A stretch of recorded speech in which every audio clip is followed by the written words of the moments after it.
चलिए चीता प्रोजेक्ट को लेकर बड़ी खबर आपको बता देते हैं, क्योंकि लगातार कूनों में हो रही चीतों की मौत के बाद अब चिंता बढ़ गई है और इसीलिए अब दिल्ली में उच्च स्तरीय बैठक बुलाई गई है।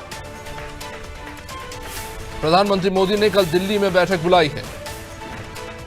केंद्र और राज्य सरकार दोनों के लिए प्रोजेक्ट के बेहद महत्वाकांक्षी था।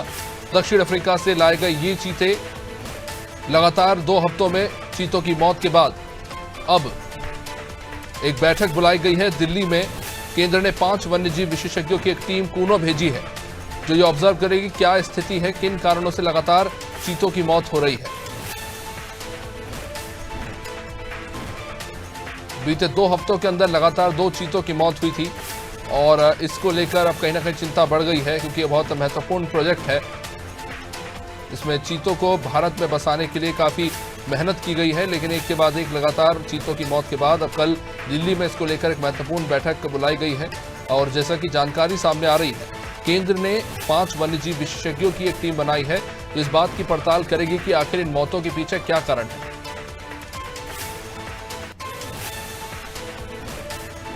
आपको बता दें, जब इन चीतों को लाया गया था तो इसके लिए एक प्रस्तावित प्लानिंग थी, जिसके अनुसार इन्हें 100 किलोमीटर दायरे के अंदर रखा जाएगा और जैसे जैसे चीते भारतीय परिवेश के और मौसम के हिसाब से ढलते चले जाएंगे, इनका जो क्षेत्रफल है उसे पूरी तरह से खोल दिया जाएगा चीतों के लिए। लेकिन देखने को यह मिला कि जैसे जैसे एरिया खुला गया, चीते रहवासी इलाकों में जाने लगे और ऐसे में एक चीते की पहली मौत हुई थी और उसके बाद अब एक और चीते की जान 1 हफ्ते में गई है। हमारे सहयोगी विवेक इस वक्त हमारे साथ जुड़ चुके हैं। विवेक, चीता प्रोजेक्ट बेहद महत्वाकांक्षी प्रोजेक्ट, लेकिन लगातार चीतों की मौत के बाद अब दिल्ली में बैठक हो रही है, टीम भी बनाई गई है, क्या कुछ जानकारी? बिल्कुल, शुरुआत प्रधानमंत्री नरेंद्र मोदी ने की थी और मध्य प्रदेश में जब कूनो नेशनल पार्क में चीते लेकर आए, उस दौरान भी प्रधानमंत्री ने सख्त ये निर्देश दिए थे कि चीतों की सुरक्षा में कोई लापरवाही नहीं होगी। नतीजन ये रहा कि अब तक मध्य प्रदेश में चीतों की मौत हो रही है, लगातार यह सिलसिला थमने का नाम नहीं ले रहा है। और पिछले दिनों जब इस मामले को लेकर केंद्रीय वन और पर्यावरण मंत्री भूपेंद्र यादव ने समीक्षा की, तो मध्य प्रदेश के अफसर इस बात की सही जानकारी नहीं दे पाए कि आखिर चीतों की मौत का कारण क्या है। और कल इसका असर भी देखने के लिए मिला कि मध्य प्रदेश के wild life warden J S. Chauhan को सरकार ने हटा दिया। अब कल ये एक हाई लेवल बैठक दिल्ली में प्रधानमंत्री नरेंद्र मोदी के नेतृत्व में होने वाली है। इसमें ये तथ्य रखे जाएंगे कि आखिर इन चीतों की मौत के कारण क्या है। निश्चित रूप से विवेक, जैसा कि आपने कहा कि जो अधिकारी थे जिनके ऊपर जिम्मेदारी थी उन्हें हटाया गया लगातार चीतों की मौत के बाद, लेकिन ये भी बात काबिले गौर है कि जो चीते हैं बाहर से लाए गए हैं वो बहुत बड़े क्षेत्रफल में रहते हैं। तो क्या कहीं ना कहीं जो प्लान बनाया गया था इन चीतों को भारत में बसाने के लिए, क्या वो कहीं ना कहीं फेल होता नजर आ रहा है? इसलिए अब क्या विशेषज्ञों की टीम जो है उन्हें भेजा जा रहा है कूनों में? देखिए, मध्य प्रदेश में पिछले दिनों केंद्रीय वन और पर्यावरण मंत्री भूपेंद्र यादव थे और उन्होंने बात किया कि अगर साउथ अफ्रीका और नामीबिया से लाए गए 50% चीते भी जीवित रहते हैं तो ये एक बड़ी सफलता होगी और मध्य प्रदेश से चीते किसी और राज्य में शिफ्ट नहीं होंगे।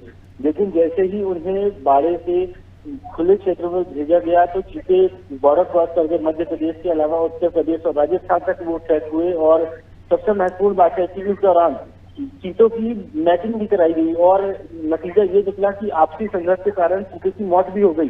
इसके अलावा चीतों की मौत को लेकर आए दिन कुछ न कुछ नए नए तर्क दिए जाते हैं। कभी नेचुरल डेथ बताई जाती है, कभी किसी और वजह से उनकी मौत का कारण बताया गया और ये अब तक नहीं स्पष्ट हो पाया कि आखिर इन चीतों की मौत के कारण क्या है। एक दिलचस्प बात यह है कि कॉलर आईडी लगाने की वजह से भी चीतों में संक्रमण फैला।